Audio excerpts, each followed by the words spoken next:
What is going on, guys? It is Joe, and welcome back to a brand new episode of The Breakfast Club. For those of you that are new to this channel, maybe this is your first video watching, The Breakfast Club is where I do a mini Q&A from the comment section down below, or message to me on Instagram at Joseph_Garcia17 while eating breakfast. We call it The Breakfast Club because I'm eating breakfast here, and you could be eating breakfast there, or dinner or lunch, it doesn't matter. For breakfast this morning, we have here 6 slices of French toast with 230 grams of strawberries, a serving of PB Fit on top with a serving of Hershey's syrup as well. For those of you that are following me on my prep series, this right here is the last serving of French toast before our first show. After this, French toast gets cut out for peak week, but this is the last one right here, so it's coming to a close, my friends. But it is also currently 4:47 in the morning right now. I'm recording this before I go to the gym and train some clients. I'm gonna go ahead and eat this French toast, and then as soon as I'm done eating this right here, we'll go and answer that question.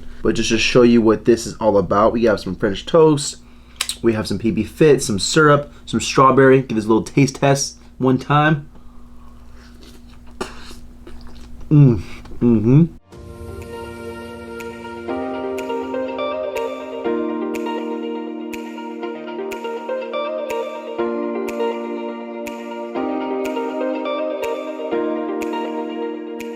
Also sipping on a morning cup of Joe this morning.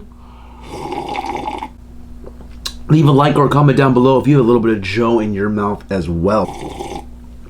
Alrighty, ladies and gentlemen, here it is. Last bite of French toast on prep right here. As Jesse James West would say, last bite, best bite. Alrighty, so let's get into this question right here. So this question comes from X-Man. This is a long one.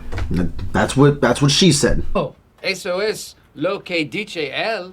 That's what he says. Damn it. In the video, I have a question as well. Is it possible for your maintenance calories to stay the same from start? Oh my. Is it possible for your maintenance calories to stay the same from the start of diet to the end of diet?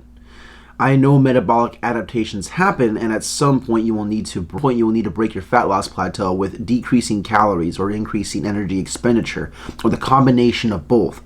However, let's say you broke all your fat loss plateaus with increasing energy expenditure by cardio or steps instead of decreasing calories.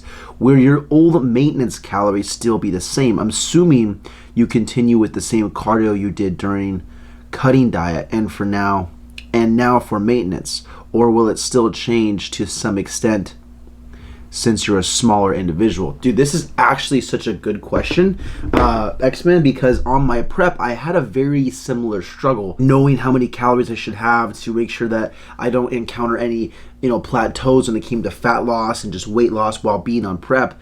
And so usually in the off season for me, or right around maybe 3,000 to 3,500 calories is where I maintain my 180 pound self. Right now, yesterday at least, I woke up at 159.6 pounds. So it's a big difference as far as weight loss goes and overall fat loss. If you're two individual, one weighs 180 and one weighs 160, and they do the exact same activity, that weighs more will burn more calories just because they weigh more. The more you weigh and if you move just as much, someone that weighs 10, 20 pounds lighter than you, you have more mass on you that you have to move, so you would by default burn more calories even with the same amount of steps. However, if you weigh, let's say 220 pounds and you get down to 200 pounds, you might have more energy, you might feel better, you might be getting really used to doing cardio, or NEAT expenditure, your non-exercise activity thermogenesis might go up, you might build muscle. There are a lot of different factors that actually will increase your maintenance calories. One of them is obviously your actual expenditure that you do when it comes to like physical exercise and cardio. Another one is how much muscle you have on the body, because muscle by default burns more calories. So NEAT, non-exercise activity thermogenesis as well. Calories you burn without exercising. Also the types of foods that you eat. More protein in a diet, although it's very minuscule, your body takes more calories to burn protein than it does for carbs or fats. So there's a lot of different factors that actually influence your overall maintenance calories. I say this to give you a little bit of form of reference. I started my prep, the original cardio was 25 minutes a day for the first week. The second week it went to 30, then 35, then 40. So the cardio increased. I started my cut at 2,400 calories. And I'm actually ending my prep between like 2,800 and 3,000 calories a day. I actually, while cutting, have increased the amount of calories that I'm actually eating, because as I've gotten leaner, I got lean very, very quickly. I realized that my energy levels plummeted drastically between maybe like week 4 and week 3 of the overall diet. So in order for me to not feel like absolute poop, and I don't like giving myself refeed days, just because I feel like a refeed day, because I feel like although there are some benefit to refeed days, I feel like there's a greater benefit. It just very mildly increase your calories to the point where you feel good, but you're still able to be in a calorie deficit. Rather than refeeding and cheating, I'd rather just increase a little bit more, rather just increase my calories just a little bit more and have just a little bit more energy while still cutting, basically. But yeah, your maintenance calories can change. Even if your weight goes down a little bit, your maintenance calories can change, because if you have more energy, if you feel better, if you become better at cardio, because of the cardio you did to start basically lowering your weight, if you did, let's say you burn 400 calories in an hour walk at 180 pounds, but now you get down to 160, but you're lighter and you actually can, an hour walk burn now 600, 700 calories just because you're able to move quicker and longer. Yeah, your maintenance calories can change. There's a lot of different factors that actually affect your overall maintenance calories. I hope that answered that question in some way, shape, or form. I try to explain that, your overall calories or your maintenance calories per day do fluctuate depending on lifestyle, depending on how much muscle you have or the foods that you eat, all that stuff. I mean, in the grand scheme of things, to kind of sum it up, the only real way to know if your maintenance calories are changing is to really keep yourself accountable by weighing yourself every day, and to also track your calories. If you see yourself losing weight at 3,000 calories, you want to maintain your weight, well then, increase your caloric intake.